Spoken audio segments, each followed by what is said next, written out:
Christopher Scarver. In November of 1994, 3 men in a Wisconsin prison were assigned to clean a gymnasium. They were left unshackled, unsupervised, and alone with each other for about 20 minutes. When a guard finally checked on them, 2 of the 3 were on the floor with their skulls crushed. One of them was Jeffrey Dahmer, and the man who killed him walked back to his cell, sat down, and told an officer that God had told him to do it. Dahmer was 34 years old, serving 16 consecutive life sentences at Columbia Correctional Institution in Portage, Wisconsin, for the murders of 17 young men and boys whose remains had been recovered from his Milwaukee apartment in 1991. The other man on the floor was Jesse Anderson, 37, convicted of murdering his wife Barbara and then blaming the crime on 2 black men who had nothing to do with it. The 3rd man in the gym that morning was Christopher Scarver. He was 25 years old, already serving a life sentence for the 1990 killing of a Wisconsin Conservation Corps supervisor.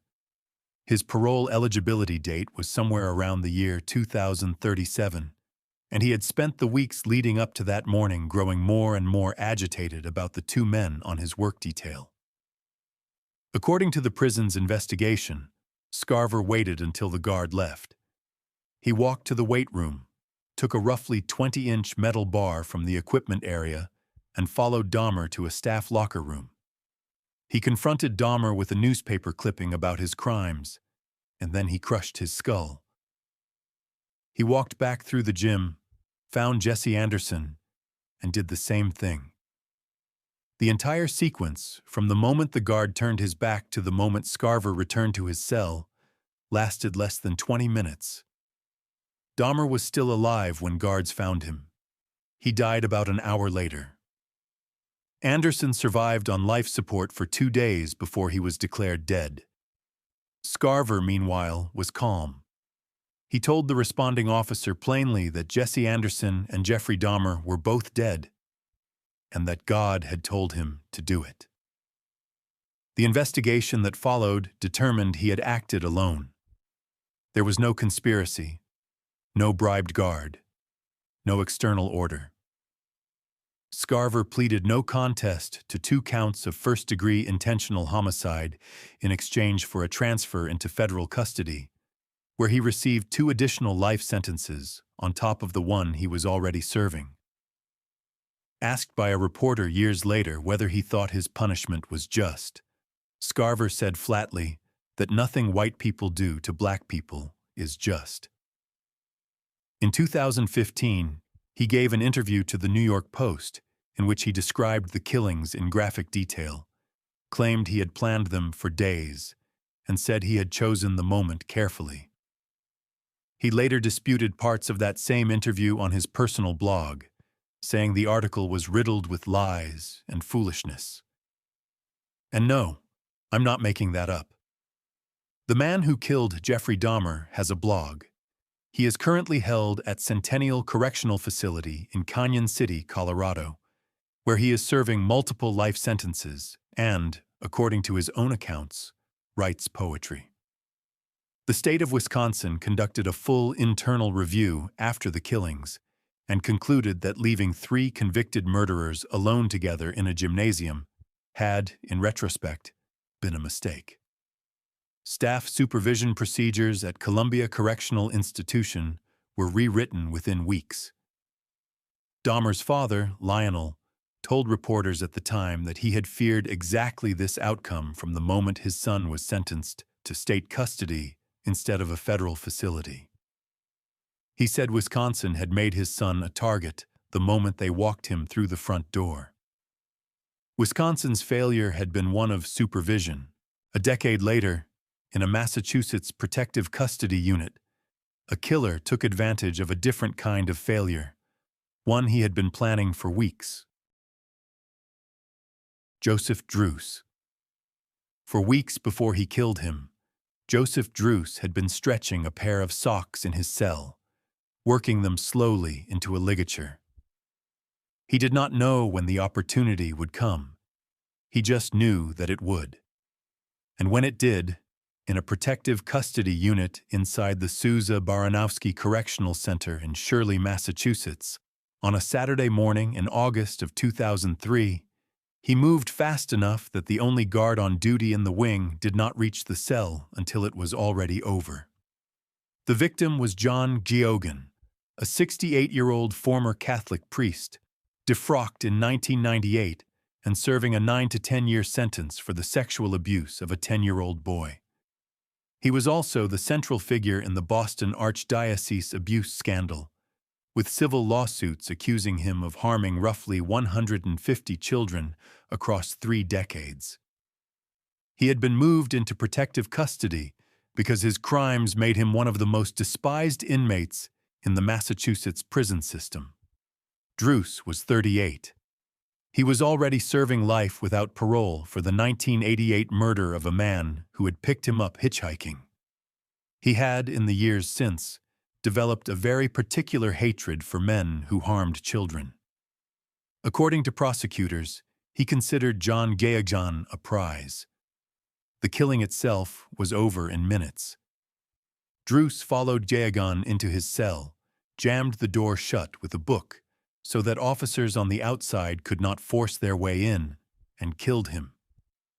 The autopsy would later determine the cause of death was ligature strangulation combined with blunt chest trauma. That is the medical language. In plain English, Druce had stretched those socks into a rope, and he had used them. 2 things made the killing possible. The first was that Druce had planned it for weeks, timing his own movements, learning the schedules of the officers, and identifying the exact window in which he would be able to enter Geoghegan's cell without interruption. The second was that Souza Baranowski was short-staffed that morning. The unit was normally supervised by 2 officers. That morning, one of them had been pulled away to escort another inmate to a medical station, and only 1 guard was left. State investigators later determined that prison officials had been warned Druce was planning something. You'd think someone would have said something. Nobody did. At trial, Druce raised an insanity defense. The jury rejected it. On January 25, 2006, he was convicted of first-degree murder and given the only sentence Massachusetts law allowed, which was life without parole on top of the life sentence he was already serving. The prosecutor, Lawrence Murphy, told the jury during closing arguments that Druce was not a mentally ill person raging out of control, but a calculating individual who had waited weeks for his opportunity. Murphy went further. He told the jury that no matter how much anyone despised child abusers, the law simply did not give Joseph Druce the right to kill one. As the verdict was read, Druce reportedly turned to the jury and told them it was all right, that they had done a good job, and that there were no hard feelings. The state investigation identified failures in inmate classification, in disciplinary practice, and in the way threats against Geoghegan had been logged and communicated up the chain. It found breakdowns at nearly every level of the facility. What it did not find was any evidence that guards had set Geoghegan up, or that the killing had been orchestrated by anyone other than Druce himself. Druce remains at Souza Baranowski today.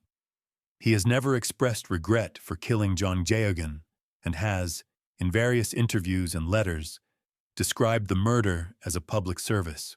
The Massachusetts Department of Correction eventually restructured its protective custody protocols in response to the case, and the practice of leaving a single officer alone in a maximum security unit was tightened, though never fully eliminated. 15 years later, and hundreds of miles south of Massachusetts, a wheelchair-bound former mob boss would arrive at a federal prison in West Virginia. What happened to him inside those walls would go on to embarrass the entire Bureau of Prisons in a way it had never been embarrassed before. Photios Geas. When James Whitey Bulger arrived at USP Hazleton in West Virginia in October of 2018, he was 89 years old, in a wheelchair, and had been the boss of the Winter Hill Gang for most of his adult life. He was placed in general population. 12 hours later, he was dead, beaten so severely with a padlock stuffed into a sock that a senior law enforcement official who saw the body afterward said he was unrecognizable. Bulger had spent 16 years on the FBI's most wanted list before his capture in Santa Monica, California, in 2011. He was convicted in 2013 of involvement in 11 murders, plus racketeering, extortion, and a decades-long career of gangland violence in and around Boston. He had also, throughout the height of his career, been a paid informant for the FBI, providing information on rival crime families while committing murders of his own. He was, by any measure, one of the most notorious federal inmates alive. The man who killed him was Fotios Gaius, known throughout the federal system as Freddy. Gaius was a longtime enforcer for the Genovese crime family, never formally inducted because he was Greek instead of Italian, but respected enough that he had spent most of his life on the payroll. He was serving life without parole for the 2003 murder of Adolfo Bruno, a Genovese capo he had been ordered to kill. Gaius hated informants. He viewed Bulger as one of the worst of them. The killing was captured on prison video. Within hours of Bulger's arrival, other inmates wheeled him out of camera view and into a cell. Gaius and a second inmate, Paul De Cologero, spent about 7 minutes inside. De Cologero acted as lookout. When they were done, Bulger's eyes had been nearly gouged out and his tongue had been nearly severed from his mouth. What made the case a national scandal was not the killing itself. It was how it had been allowed to happen. In December of 2022, the Department of Justice's Office of Inspector General released a full report on the transfer. The report identified serious job performance and management failures at multiple levels of the Bureau of Prisons. It found bureaucratic incompetence, confusing internal policies, and, most damningly, that well over 100 BOP officials had been made aware of Bulger's impending transfer to Hazleton in advance. Some of those officials had, contrary to policy, spoken openly about his upcoming arrival in the presence of Hazleton inmates. Inmates at Hazleton were reportedly betting on how long he would survive before Bulger's transport vehicle had even arrived. At least 6 BOP employees were recommended for discipline. The report found no evidence of malicious intent. Bulger's family filed a wrongful death lawsuit, which a federal judge dismissed in January of 2022. In August of that same year, Gaius and De Cologero were charged. In May of 2024, plea deals were disclosed. Gaius pleaded guilty to voluntary manslaughter and assault. He was sentenced on September 6, 2024, to 25 years, consecutive to the life sentence he was already serving. De Cologero received just over 4 years. That's not a typo, by the way. The man who killed one of the most infamous mob bosses in American history received 25 years. The Department of Justice declined to seek the death penalty. Nathan Chambers, one of the defense attorneys involved, called the Bureau of Prisons' conduct in the entire matter shocking and egregious. Gaius is currently serving life plus 25 years in federal custody. He has, in the years since the killing, given a small number of interviews to journalists and made clear that he does not regret what he did to James Bulger. He views the killing, as he views his entire career, as work. The Bureau of Prisons revised several of its inmate transfer protocols in response to the OIG report, including the confidentiality of transfer information and the classification of high-profile inmates prior to placement in general population. Hazleton itself had, at that point, already earned a nickname that had begun circulating among corrections officers years earlier. They called it Misery Mountain. To find the incident that started the entire American Supermax project, though, you have to go back 35 years, to a corridor inside a federal penitentiary in Illinois. Thomas Silverstein. There are two dates that people who study the American prison system tend to memorize. One of them is October 22, 1983. That was the day two correctional officers were killed inside a single federal penitentiary in Illinois, in two separate incidents, roughly 12 hours apart. The lockdown that followed lasted 23 years. The prison system it created is still in use today. The facility was USP Marion in southern Illinois. It had been designed in the early 1960s as a replacement for Alcatraz and was, at the time, the highest security prison in the federal system. Its inmate population included the most violent offenders the Bureau of Prisons had, and by the early 1980s, the leadership of the Aryan Brotherhood was concentrated there. One of those leaders was Thomas Silverstein. Silverstein was 31 years old and had been in federal custody since 1977, originally for armed robbery. Inside the walls, he had built a very different resume. He had been convicted of 2 prison murders by the time he reached Marion, and a third conviction, for the killing of inmate Danny Atwell, would later be overturned. In 1981, he and another Aryan Brotherhood member, Clayton Fountain, had stabbed inmate Raymond Cadillac Smith 67 times inside a cell block at Marion. Silverstein was, by every available measure, one of the most dangerous men the federal government had ever housed. The officer he killed was Merle Klutz. Klutz was 51 years old, a 19-year veteran of the Bureau of Prisons, and, according to Silverstein, had been making his life inside the control unit miserable. Silverstein believed that Klutz had been destroying his artwork, tampering with his food and mail, and generally singling him out for harassment. Whether any of that was true or not, on the morning of October 22nd, Silverstein made his decision. He was being escorted from the shower back to his cell, handcuffed, when he stopped at another inmate's cell along the way. That inmate, according to the investigation, had come into possession of a stolen key. He unlocked Silverstein's cuffs and passed him a shank through the bars.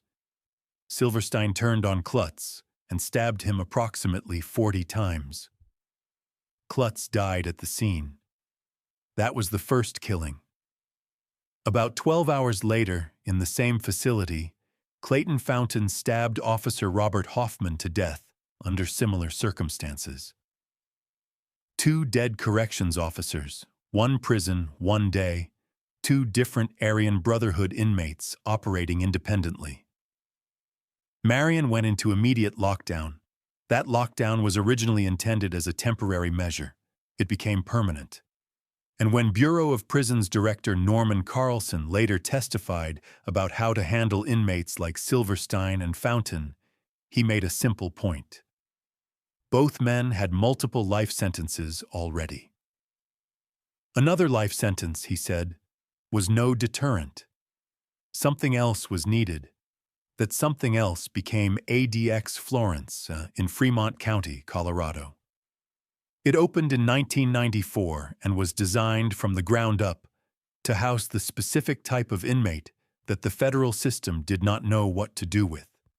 It has been called the Alcatraz of the Rockies.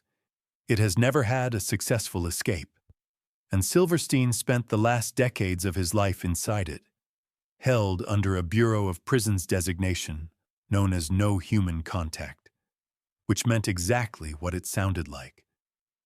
He remained under that designation in solitary confinement for 36 years. That is the longest documented stretch of solitary confinement in the history of the federal prison system. A federal judge, in an appellate opinion involving Silverstein and one of his co-defendants, described the two of them as masters of prison murder. Silverstein died on May 11, 2019, at a hospital in Lakewood, Colorado. He was still an ADX inmate at the time of his death. In an interview with the writer Pete Early years earlier, Silverstein had said that killing Merle Klutz had cost him his own life, just as surely as it had cost Klutz his. Klutz's widow, Joanne, said in a statement after Silverstein's death that the only appropriate punishment for what he had done to her husband would have been execution, and that no prison system had ever managed to deliver it. But ADX Florence itself, the prison built specifically to hold men like Thomas Silverstein, would eventually record its own homicides. The most recent of them, in September of 2020, is now the subject of an active federal death penalty prosecution.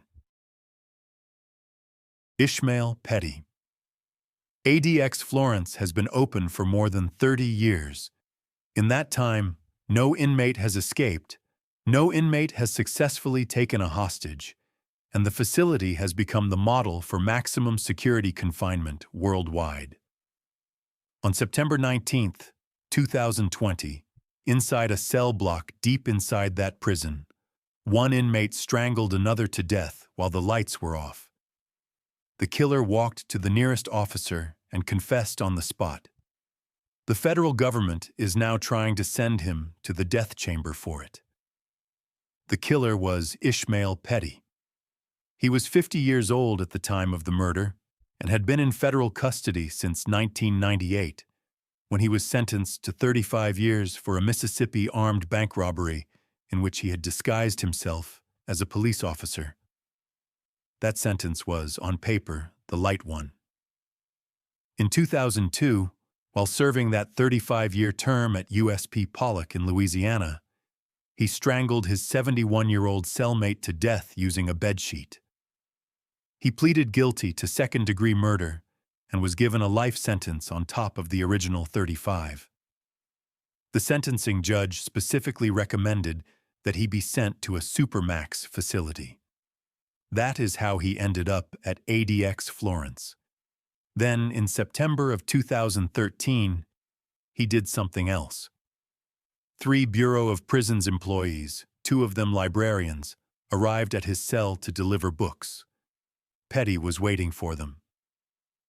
He had built body armor out of cardboard, hidden himself in the space between the outer and inner doors of his cell, and armed himself with a homemade shank. He threw hot sauce into one librarian's eyes and attacked all 3. One of the librarians was injured severely and permanently. The U.S. Attorney at the time, John Walsh, called the attack a cowardly and brutal assault on defenseless staff. Petty was convicted on 3 counts in July of 2015 and given an additional 60 years. And somehow, it gets worse. In September of 2020, Petty and another inmate in his housing area, identified in the federal indictment only as LH and reported by Colorado Politics to be a man named LaMarcus Hillard, were placed in a situation where interaction was possible. According to the ADX After Action report, Petty convinced Hillard to help him stage a fake hostage-taking. Hillard agreed. The lights in the housing area went out. When they came back on, Hillard was dead. He had been strangled and stabbed. Petty walked to the nearest officer and confessed immediately. In April of 2025, a federal grand jury in Denver indicted Petty on 2 counts. The first was first-degree murder. The second, a specific federal charge, was murder committed by a federal prisoner already serving a life sentence. It was that second count that opened the door to the death penalty. Attorney General Pam Bondi authorized the pursuit of capital punishment, and the acting United States Attorney for the District of Colorado filed a formal notice of intent. The case became one of the first capital pursuits of the Trump administration's second term, filed alongside the case against Luigi Mangione. The proceedings have not moved quickly. As of the middle of 2026, the case remains in contentious pretrial motion practice before U.S. District Judge Charlotte Sweeney, with recusal fights, sealed orders, and disputes over a site visit to the ADX facility itself dominating the docket.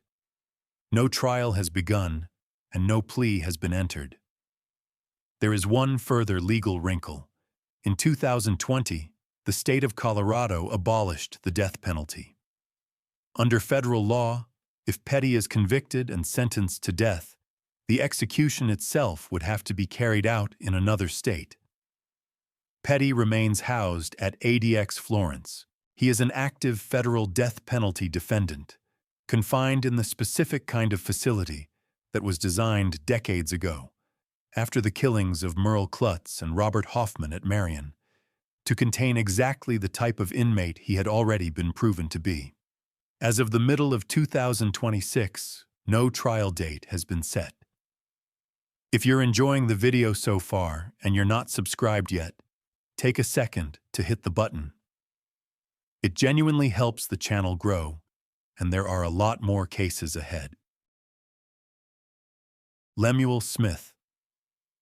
On the evening of May 15, 1981, a correction officer named Donna Payant did not clock out at the end of her shift at Greenhaven Correctional Facility in Stormville, New York. She was 31 years old, a mother of 3, and had been on the job for about a month. An overnight search of the prison turned up nothing.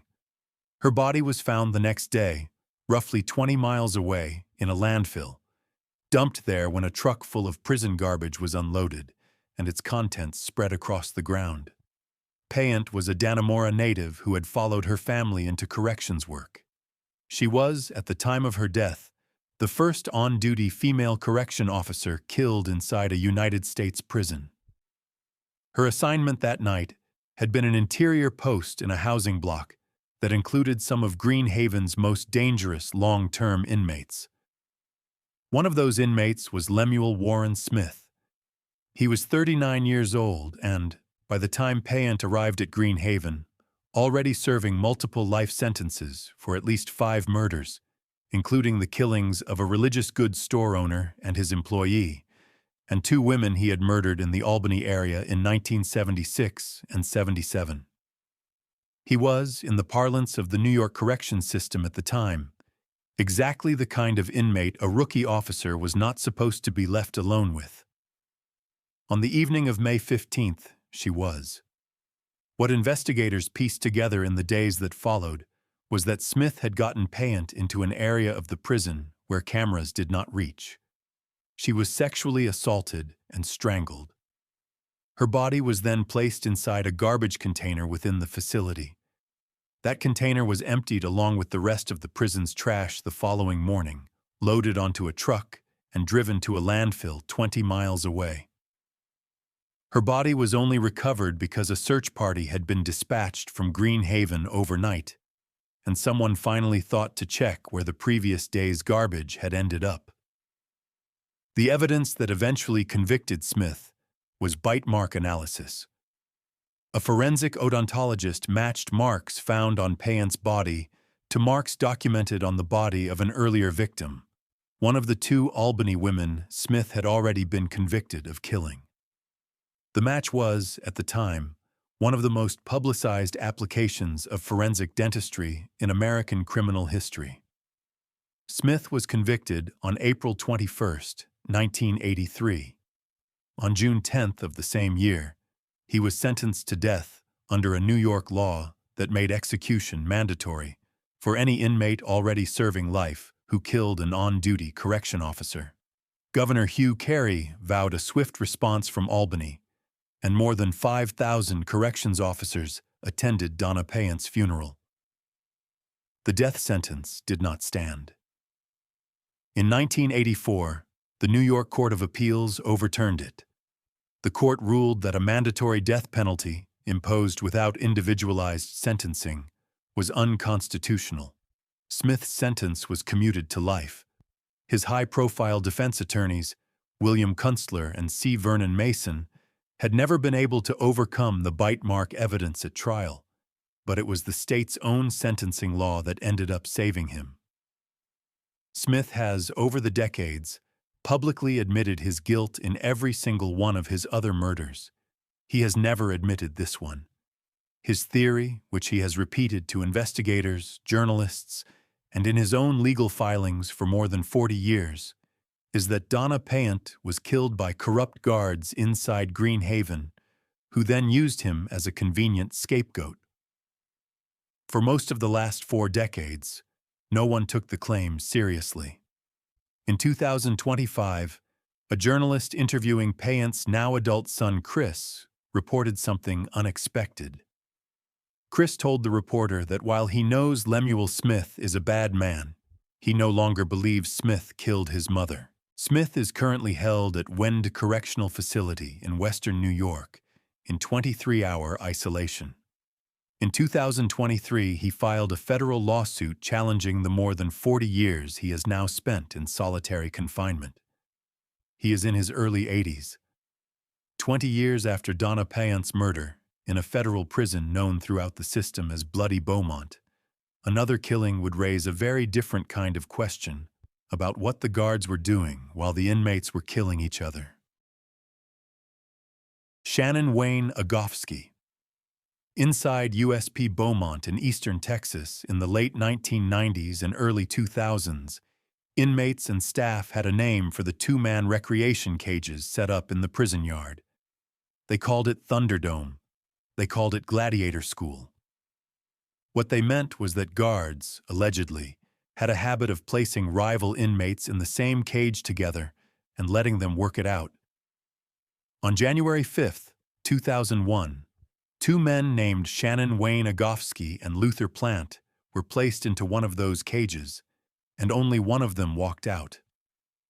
Agofsky was serving life without parole for the 1989 kidnapping and murder of Dan Short, a bank president in the small town of Noel, Missouri. Short had been strapped to a chair and thrown alive off a bridge into an Oklahoma lake. Agofsky, by the time he arrived at Beaumont, had been in federal custody for over a decade. He was a black belt in the Korean martial art of Hwa Rang Do, and he had spent his time inside doing what he told anyone who would listen he was doing, which was training. In November of 2000, roughly 2 months before the killing, Agofsky had written a letter that would later be read at his trial. He wrote that all he did was work out, wait to leave, and hope the officers would mess up and let him around some other scumbag so that he could test out his hand. The letter was, prosecutors argued, a stated intention to kill the next person who was put in a cage with him.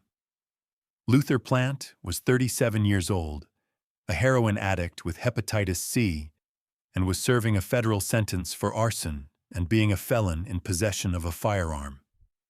He had, according to witnesses, no known feud with Agofsky. The officer who admitted placing the 2 men in the cage together, a corrections officer named Christopher Matt, would later testify that he had not detected any hostility between them. Whether that was true or willfully ignorant remained a live question at trial. The attack was captured on a prison guard's video camera. Agofsky stomped Plant's head and neck. Plant died about 2 hours later, having drowned in his own blood after his throat was crushed. Autopsy findings also included a broken jaw and multiple other injuries. The video, played for the jury, is what closed the case. Agofsky was convicted on July 8, 2004. On July 17, he was sentenced to death under the federal capital provision of the 1994 crime bill, which had made murder by a federal prisoner a death penalty offense. He was transferred first to ADX Florence and then to the federal death row at the United States Penitentiary in Terre Haute, Indiana. For more than 20 years, that was where his case sat. Then, in December of 2024, in one of the final acts of his presidency, Joe Biden commuted the federal death sentences of 37 prisoners. Shannon Wayne Agofsky was one of them. His death sentence became life without parole. Agofsky's response was unusual. He tried to refuse the commutation. He argued, through his attorneys, that accepting a life sentence would legally close off the appeals he had been pursuing for more than 2 decades, appeals in which he still maintained certain aspects of his conviction had been unjust. He wanted, in effect, to keep the death sentence on the books so that the case could keep moving. To put it in plainer terms, a condemned man had gone to federal court to argue for the right to remain condemned. The refusal did not work. The commutation was final. In September of 2025, Agofsky was transferred back to ADX Florence, where he is currently housed. What became of Officer Christopher Matt and of the practice of pairing rivals in Beaumont's recreation cages was addressed in various internal reviews conducted by the Bureau of Prisons over the years that followed. The practice, according to the BOP's public statements, no longer exists at Beaumont. Whether any specific guard was ever disciplined for pairing Agofsky with Plant that morning has never been made public. Marion, Illinois, the same federal penitentiary that had produced the killing of Merle Klutz by Thomas Silverstein, had one more killing left in it that same day. Clayton Fountain. 12 hours after Thomas Silverstein finished stabbing Officer Merle Klutz to death inside the control unit at USP Marion, a second Aryan Brotherhood member in the same facility went to work on a second officer. That officer's name was Robert Hoffman. The man who killed him was Clayton Anthony Fountain. And the reason he killed him, according to what he told investigators afterward, was that he did not want Silverstein to end the day with a higher body count than his own. Fountain was 28 years old at the time of the Hoffman killing. He was a former United States Marine who had, in 1974, at the age of 19, murdered his own staff sergeant while stationed in California. That killing had earned him his first federal life sentence and set him on the path that would carry him through 5 prison systems in 10 years. By the time he arrived at Marion, he was, along with Silverstein, one of the leaders of the Aryan Brotherhood inside the federal system. He had been responsible for at least 5 deaths, 4 of them inside Bureau of Prisons custody. Federal officials would later describe him, without much hyperbole, as the most dangerous prisoner in America. The killing itself took place in the same corridor of Marion's control unit, where Klutz had died that morning. Fountain was being escorted back to his cell by 3 officers when he broke free from the escort, received a hidden shank from another inmate as he passed a cell block, and turned on the guards. 2 officers were injured. Officer Robert Hoffman, who had been in a designated safe area of the unit at the moment the attack began, left that safe area to render assistance to his fellow officers and was fatally stabbed. Fountain was restrained by responding staff, 2 dead correction officers in one prison on one day by 2 Aryan Brotherhood inmates who, according to the eventual investigation, had not planned the killings together. What they had done, apparently, was compete. Silverstein had gone first that morning, and Fountain went second 12 hours later, and Robert Hoffman was the officer who paid for the difference between them. The reaction from Washington was immediate. Attorney General William French Smith went before Congress within weeks of the killings and used the Marion case to argue that the federal death penalty, which had been effectively suspended since 1972, needed to be reinstated. His argument was simple. Inmates like Silverstein and Fountain, he said, had multiple life sentences already. Under the existing law, they could kill federal employees for sport with no meaningful additional consequence. That argument, and the killings that inspired it, are among the reasons the federal death penalty was reauthorized and reshaped in the years that followed. Marion itself was placed under permanent lockdown. The control unit model that Marion had been operating became, over the course of the next decade, the blueprint for ADX Florence. Fountain was transferred out of Marion and moved, ultimately, into a specially constructed isolation cell at the Federal Medical Center in Springfield, Missouri. He would spend the rest of his life inside that cell. What happened to Fountain inside that cell is one of the stranger endings in the modern federal prison system. Somewhere in the mid to late 1980s, according to writers and clergy who visited him, Fountain converted to Roman Catholicism. He entered a form of religious life within the isolation cell, corresponding with monks at various Trappist monasteries, and eventually being received informally as a lay Trappist. He read theology. He kept a strict daily schedule of prayer. He wrote letters describing what he called his conversion, and those writings became the basis of a book published years later, titled A Different Kind of Cell. Whether any of it was sincere is a question people who study the case are still arguing about. His victims' families, understandably, have never accepted the conversion narrative as a reason to soften anyone's memory of him. Robert Hoffman's family, in particular, has been consistent for 4 decades that the man they lost was not offered any kind of redemption arc. Clayton Anthony Fountain died on July 12, 2004, of a heart attack inside his isolation cell at Springfield. He was 48 years old. He had spent more than 20 years in continuous solitary confinement at the time of his death. 29 years after Marion, at a different federal prison in Pennsylvania, a different officer would be left alone with more than 100 inmates, and what happened to him would be captured again on video. Jesse Kanyui. On the afternoon of February 25, 2013, at the United States Penitentiary in Canaan, Pennsylvania, a corrections officer named Eric Williams was supervising a housing unit that contained roughly 130 inmates. He was alone. He was 34 years old, and he had joined the Bureau of Prisons on September 11, 2011, 10 years to the day after the attacks. What happened to him over the next 11 minutes would be captured, in full, on prison surveillance video, and it would go on to drive a piece of federal legislation that has been reintroduced in Congress every year since. The inmate who killed him was Jesse Kanyui. Kanyui was 36 years old, born in the Philippines, and serving an 11-year federal sentence for his role in a New Mexican mafia drug ring. Underneath that 11-year federal term, he was also carrying a concurrent state sentence of 25 years to life out of Arizona for a 2008 first-degree murder.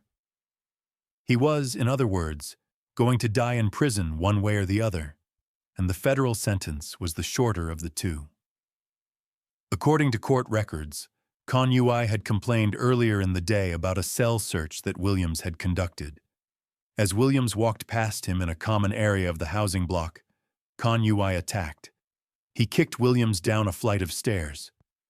He then attacked him for approximately 11 minutes, using 2 homemade shanks, stabbing him more than 200 times, and stomping repeatedly on his head and face. More than 100 inmates in the housing unit watched the attack without intervening. You'd think someone would have said something. Nobody did. When investigators later asked Kanyui why he had done it, his answer was 3 words. He said that Williams had disrespected him. Kanyui was charged with first-degree murder. His trial, held in federal court in Pennsylvania, was one of the highest-profile federal capital cases of the 21st century. The prosecution played the video for the jury. On June 7, 2017, Kanyui was convicted. On July 10th, the penalty phase moved to a vote. Federal law requires that any death sentence be unanimous. The jury voted 11-1 for death, and because of the single holdout, the sentence became life without parole. The holdout was the foreperson of the jury. In interviews afterward, she said that she had not been able to bring herself to vote for the death of another human being, in part because her own adult son was, at that moment, incarcerated. Eric Williams's father, Don Williams, spoke to reporters after the sentencing and said, in words that have been quoted for years since, that the verdict amounted to saying his son's life had been worth absolutely nothing. FBI Special Agent in Charge Michael Harpster, who had overseen the federal investigation into the killing, described Williams during a press conference as having been blindsided and brutalized. He did not use those words casually. Harpster was a career agent, and he had chosen, in a public setting, to speak plainly about what he had watched on the video evidence. The response in Congress was a bill that has come to be known as Eric's Law, first introduced by Senator Pat Toomey of Pennsylvania and reintroduced in later sessions by Senator Ted Cruz, Representative Matt Cartwright, and Representative Glenn Thompson. The bill would allow federal prosecutors, in a case where a death penalty jury cannot reach unanimity, to impanel a second, separate jury for the sentencing phase alone. It has been introduced in Congress in nearly every session since 2018. It has never passed. Jesse Conway is currently serving life without parole. He was moved to ADX Florence in the years following the killing.